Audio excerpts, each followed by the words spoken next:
आपके साथ दीपिका ओझा। तो चलिए शुरुआत करते हैं बुलेटिन की, लेकिन इससे पहले एक नजर आज की सुर्खियों पर।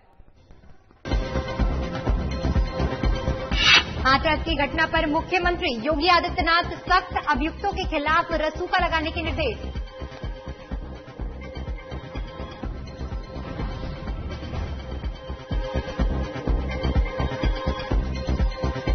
प्रदेश में बड़ा प्रशासनिक फेरबदल, 6 जिलों के डीएम और 4 कमिश्नर बदले, अधिकारियों की तैनाती में परिवर्तन।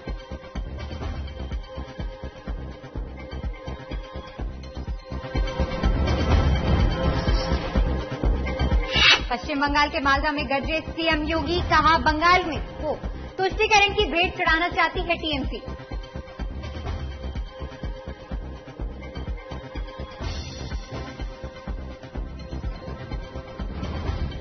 और 8 मार्च महिला दिवस के मौके पर होगा विशेष टीकाकरण अभियान, सभी जनपदों में 3 केंद्रों पर सिर्फ महिलाओं को लगाई जाएगी वैक्सीन।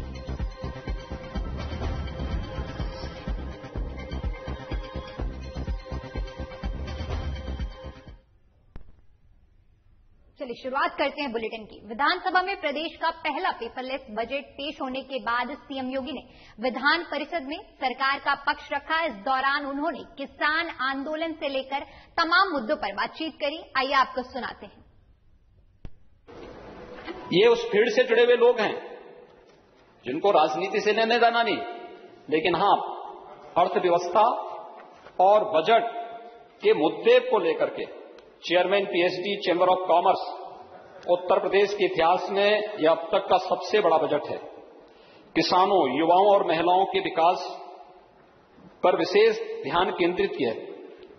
कोरोना संक्रमण की आपदा में सभी उद्योगों को बुरी तरह नुकसान पहुंचाया, अनेक समस्याओं का सामना करना पड़ा। इस बजट से उद्योगों को एक नई राहत दिखती है।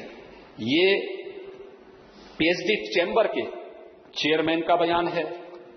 इसी प्रकार के प्रेसिडेंट एसोचैम के द्वारा भी प्रदेश सरकार के द्वारा प्रस्तुत बजट कोरोना की विपरीत परिस्थितियों के बाद भी समाज के हर वर्ग के लिए अच्छा है। सरकार ने जो बेहतर हो सकता था वह किया है और पिछले वर्ष की तुलना में 7.2% की बढ़ोतरी भी एक प्रशंसनीय कार्य है।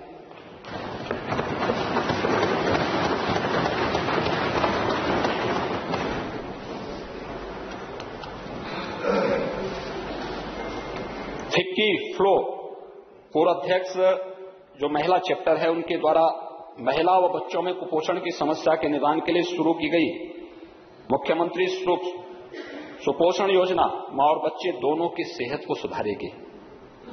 इसके अलावा मुख्यमंत्री कन्या सुमंगला योजना और मुख्यमंत्री सामूहिक विवाह योजना भी मील के पत्थर साबित हुए।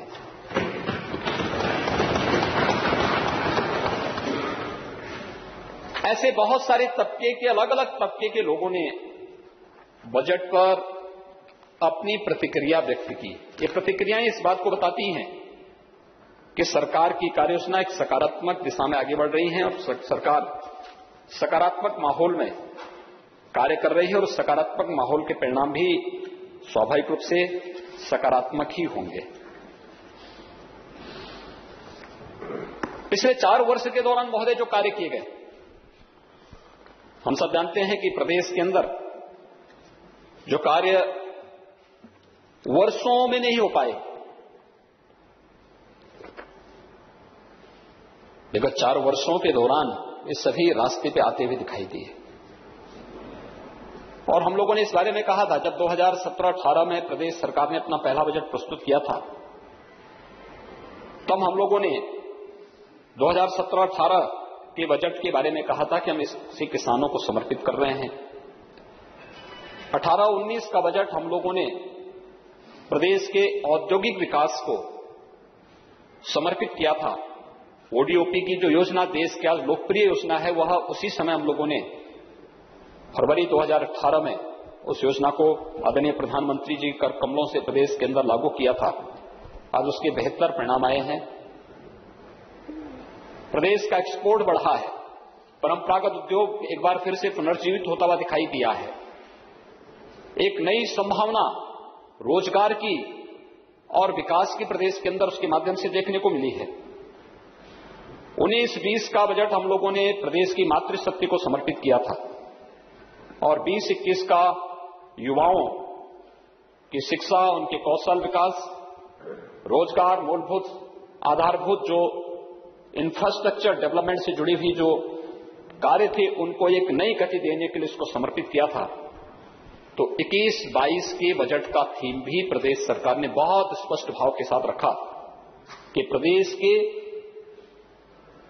समग्र और समावेशी विकास को ध्यान में रख करके ये बजट प्रदेश के विभिन्न तबके के स्वावलंबन और सशक्तिकरण को समर्पित है और इस बजट को इसी रूप में पूरे प्रदेश ने और पूरे देश ने लिया है। मैं इसके लिए वित्त मंत्री जी को, अपर मुख्य सचिव वित्त और वित्त आयुक्त को और वित्त विभाग की पूरी टीम को, वित्त के हमारे राज्य मंत्री और पूरी टीम को, विभिन्न विभागों ने जो समय पर सभी मंत्रियों ने समय से अपने विभाग की योजनाओं को इसमें शामिल करवाया है, इसके लिए इन सबको हृदय से बधाई देता हूं। एक अच्छे बजट को प्रस्तुत करने के लिए एक थीम के साथ बजट आगे बढ़ा। महोदय, बजट प्रस्तुत करने के साथ ही इससे पहले वो उपलब्धियां जो अलग अलग समय में अलग अलग थीम के साथ कार्य किया गया, उसके परिणाम भी हमारे सामने हैं। हम सब जानते हैं प्रदेश कहां था, और मैं बार बार इस बात को कहता हूं, पहला बजट जब सदन में प्रस्तुत किया गया था तब भी मैंने कहा था उत्तर प्रदेश की आबादी के हिसाब से बजट बहुत छोटा है, बहुत छोटा है, हमें इसके दायरे को बढ़ाना होगा। लेकिन बजट के दायरे को बढ़ाने से नहीं काम चलेगा, अपनी आय को भी बढ़ाना पड़ेगा, वित्तीय अनुशासन का ध्यान में रखना पड़ेगा, फिजूल खर्ची को रोकना पड़ेगा, लीकेजेज जहां भी होंगे उसको हर हाल में नियंत्रित करना पड़ेगा। और उस दिशा में पूरी सरकार, पूरा तंत्र एक साथ जुटा, उसके परिणाम भी सामने आए। ये पूरे प्रदेश के लिए कहां था प्रदेश? आज से 4 साल पहले प्रदेश कहां था? आज से 4 साल पहले देश और दुनिया उत्तर प्रदेश को बीमारू राज्य के रूप में मानता था। उत्तर भारत के जिन 4-5 राज्यों को बीमारू राज्य कहा जाता था उसमें उत्तर प्रदेश पहले नंबर पर था। और आज मैं आ रहा हूं आंकड़े में भी, सुन लीजिए, आप अपनी बात को थोड़ा धैर्य और धीरज रखिए।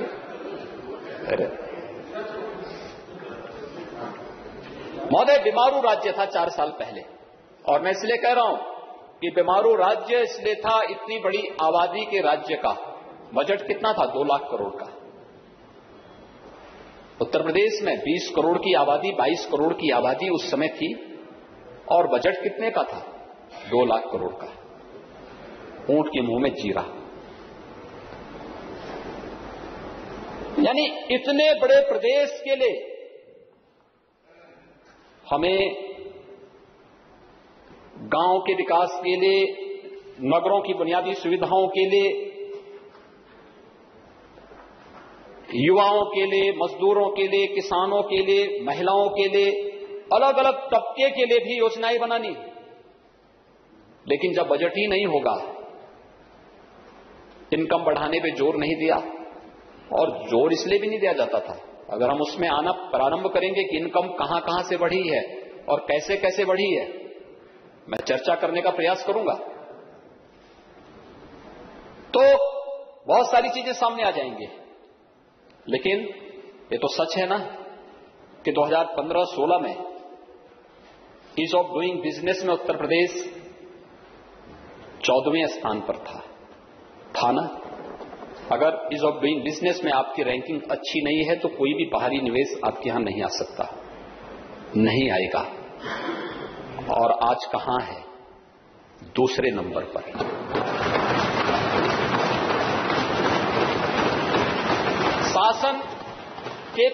शासन के चेहरे बदले हैं, तंत्र वही है, सब कुछ वही है, सोर्स ऑफ इनकम भी वही है, हमने कार्य पद्धति बदली है, एक विश्वास लोगों के मन में पैदा किया है। महोदय, अर्थव्यवस्था कह रहे हैं, अभी कह रहे थे ना, मैं भी बजट पे चर्चा तो अभी प्रारंभिक शुरू हो रही है, अभी तो अर्थव्यवस्था को सुन लीजिए। कह रहे हैं साहब कुछ नहीं हो रहा है। मुझे आश्चर्य होता है 2015-16 में उत्तर प्रदेश की जो अर्थव्यवस्था थी देश की 5वीं अर्थव्यवस्था मानी जाती है, 5वीं 6वीं नंबर पे था। आबादी में नंबर 1, 20 से 22 करोड़ की आबादी उस समय थी। अर्थव्यवस्था देश की 5वीं अर्थव्यवस्था। कोई भी आता था हमारे यहां, विदेशी राजदूत आते थे, कोई राष्ट्र प्रमुख आता था, हमारी उनसे बातचीत होती थी, या कोई निवेशक आता था, तो हम लोग उनसे किस बारे में चर्चा करते? हम कहते थे भारत का सबसे बड़ा स्टेट है। तो उनकी अग्नि पंक्ति सुनने की उत्सुकता क्या होती थी? वो ये मानते थे कि हो सकता है सबसे बड़ा प्रदेश होने के नाते सबसे बड़ी अर्थव्यवस्था भी होगी, लेकिन हम कहते नहीं, हम 5वें 6ठे नंबर पर हैं। तो वो थोड़ा बैक होता था। क्या थी प्रदेश की कुल जीडीपी कितनी थी? 10,90,000 के लाख करोड़ रुपए की थी। 10.90 लाख करोड़ की प्रदेश की कुल जीडीपी थी। और महोदय 4 वर्ष के अंदर, ज्यादा समय नहीं हुआ, मात्र 4 वर्ष के अंदर उत्तर प्रदेश देश की दूसरी अर्थव्यवस्था बन गया है, सबसे बड़ी अर्थव्यवस्था। ये थे प्रदेश के सीएम योगी, जिन्होंने अर्थव्यवस्था, जीडीपी जैसे के तमाम मुद्दों पर संबोधित किया। फिलहाल के लिए वक्त हो चला है एक छोटे से ब्रेक का।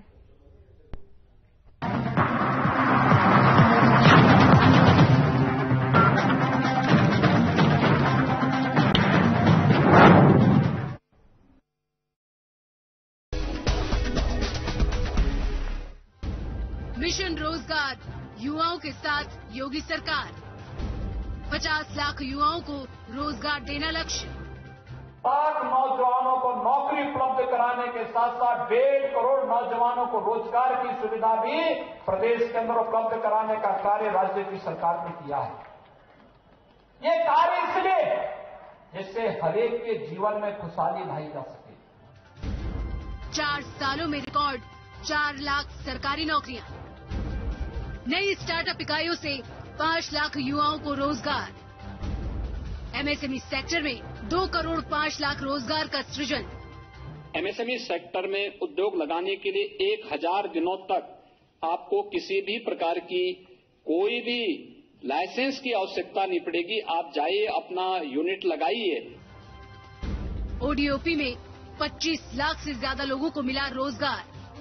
प्रदेश के अंदर हम लोगों ने ओडीओपी की योजना को, जो देश के अंदर एक लोकप्रिय योजना बनी है, इस योजना को प्रोत्साहित करने के लिए भी हम लोगों ने बजट में इसका प्रावधान किया है। प्रवासी श्रमिकों को रोजगार देने में यूपी देश में अव्वल। डिफेंस कॉरिडोर में 50,000 करोड़ रुपए का निवेश। नोएडा डेटा सेंटर में 25,000 से ज्यादा लोगों के लिए रोजगार।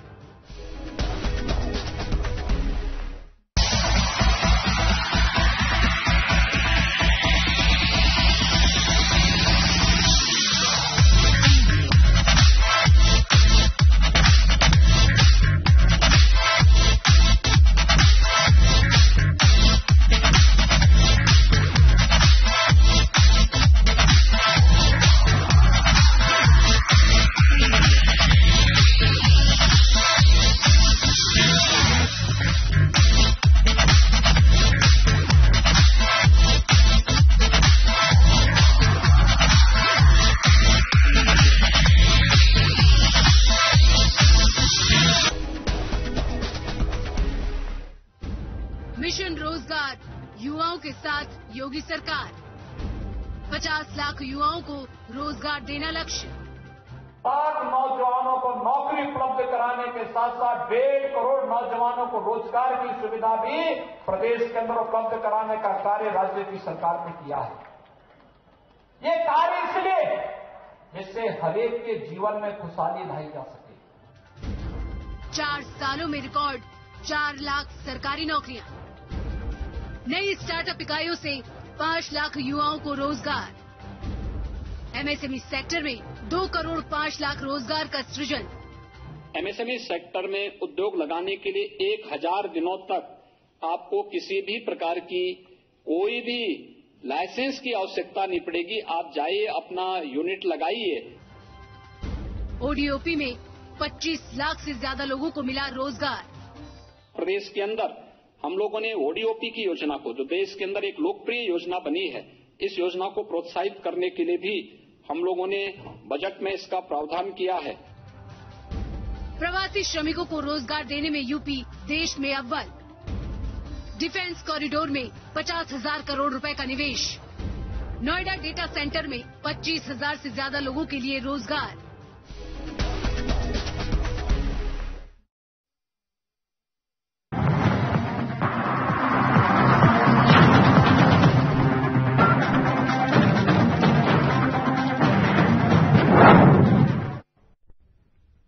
ब्रेक के बाद एक बार फिर से आपका स्वागत है। तो चलिए रुक करते हैं अगली खबर का।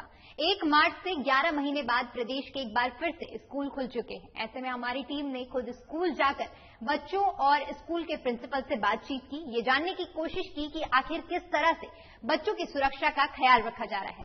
साथ ही साथ स्कूल में आने के बाद बच्चे अपने आप को कितना सुरक्षित समझते हैं। तो चलिए आपको ले चलते हैं स्कूल के निरीक्षण की ओर।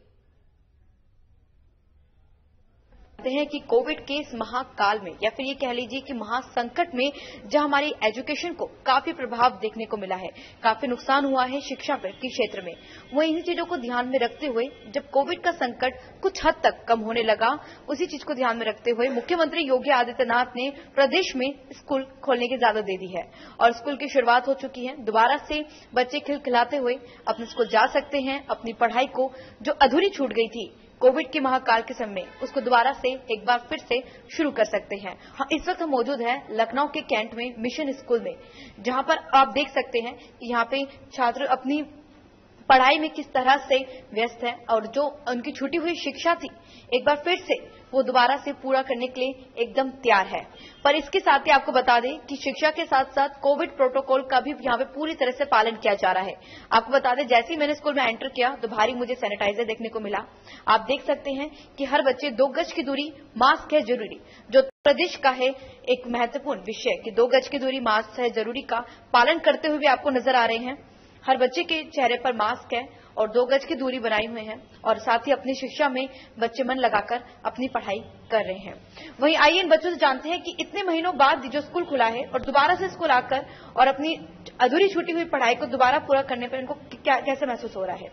आप कुछ कहना चाहेंगे, कैसा लग रहा है आपको? बहुत अच्छा लग रहा है, दोस्तों से मिलने को मिला है और तो और घर पे बैठ के बोर होते थे, कोई काम नहीं रहता था, स्कूल में ज्यादा पढ़ाई घर पे कर नहीं पाते थे, स्कूल में आके होने लगी है, वही फिर से स्टार्टिंग हो गई, इसलिए नाम अच्छा लग रहा है। तो कहीं ना कहीं किताब आज हमारी दुनिया में बहुत है, सोशल मीडिया का भी बहुत प्रचार हमारे आज की दुनिया में हो रहा है, पर एक अध्यापिका का रोल वो अध्यापिका ही पूरा कर सकती है, कोई किताब या फिर सोशल मीडिया नहीं पूरा कर सकती। तो ऐसे में आइए इनकी अध्यापिका से बात करते हैं कि इनको कैसा लग रहा है कि इतने टाइम बाद बच्चों को दोबारा से स्कूल में देखते हुए।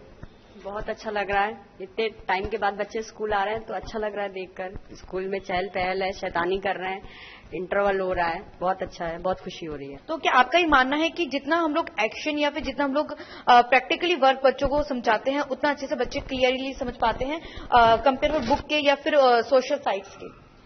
ऑनलाइन पढ़ाई करवा सकते हैं लेकिन बच्चे उतने अच्छे तरीके से पढ़ नहीं रहते। बहुत से बच्चों के पास, पेरेंट्स के पास बहाने थे, किसी के पास मोबाइल नहीं था या बहुत से बच्चे खेल कूद में व्यस्त थे, लेट सो के उठ रहे थे, तो ऑनलाइन क्लास बहुत अच्छे से नहीं हो पा रही थी, इसलिए स्कूल ओपन हो गया है तो बहुत अच्छी बात है। वैसे भी स्कूल में आके जितना बच्चे पढ़ लेते हैं ऑनलाइन तरीके से उतना अच्छे से नहीं पढ़ पा सकते। तो ऐसे में जल्दी स्कूल जो अभी हाल ही में जो स्कूल की शुरुआत कर दी गई है तो ये कहीं ना कहीं एक बहुत बड़ी पहल है और साथ ही कोविड जैसी महामारी को एक हराने की या फिर ये कह लीजिए जंग में जीतने के लिए जरूरी है कि उसका सामना करना।